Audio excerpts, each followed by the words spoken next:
All right, here's a speech given by the Lubavitcher Rebbe. It was 1992.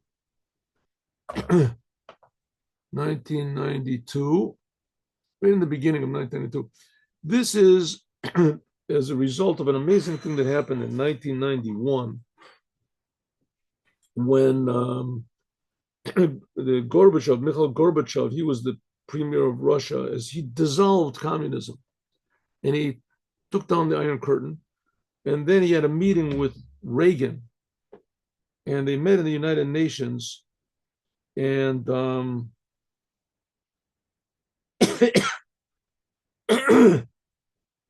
and they agreed to uh, to make a peace between America and to end nuclear armament. Nuclear armament. This is a big novelty. Here it is. That's right. None of the end the Cold War. He made this glasnost, whatever it is, the free speech that was going to be in Russia, and he basically changed the whole attitude of Russia to the whole world. That it was going to be more open. Of course, it goes without saying, he had a lot of how do you say, criticism, but it succeeded. What he did, miraculously, it succeeded, and the Iron Curtain fell, and it was like a revolution that had not one drop of blood was shed, and especially considering that, to establish communism and to sustain communism, tens of millions of people were killed. They estimate that Stalin killed up to 50 million people of his own. There's other opinions that say he's not such a bad guy, only killed like 30 million people. And then Lenin killed, I don't think he would have loved to kill more, but he didn't. He killed his millions as well. And all of a sudden the whole thing just fell down from nothing. Okay, so it was an amazing thing, and it was an amazing change, and it showed that it was possible. And even though that afterwards things sort of turned around, but at least this was a major breakthrough in human relations. And it showed that it was possible, and it shows that not only is it possible, but that it can happen, that it will happen again. Okay, so and the Rebbe said, it's known that everything that happens. Are we recording? Yes, we should be recording. It's known that everything that happens in the world. Yes, it's known that everything that happens in the world is b'hashkacha pratis. Hashkacha pratit means the direction, the direction, the supervision of God. Individual. Pratit means every detail. This is a basic teaching of the Baal Shem Tov. That Baal Shem Tov says that this is a basic teaching message of Judaism to the world, and that, namely, that every detail in the world is directed by God, and it's directed by God that we should learn something from it. Everything that happens, so everything that exists, and also every interrelationship that are between things, it's there that we should learn something from it. So every bird that eats a bug, and every whatever it is, a cat that eats a bird, everything that happens in the world, in the deepest depths of the ocean, there's some sort of a who knows what is born, some sort of a fish with a light on it or something like this born. Everything is directed by God. Every atom, every molecule, blade of grass, everything is directed by God, and everything has a lesson to teach us. Nothing is there by accident. And not only that, every interrelationship is not by accident. And even more, every interrelationship, everything that happens in the world, that it affects the whole world. Every interrelationship, every meeting, that is part of a whole one big machine, which is called creation. And the whole thing is being created by God. Every detail is being created by God. This, of course, makes no sense whatsoever, but it's true.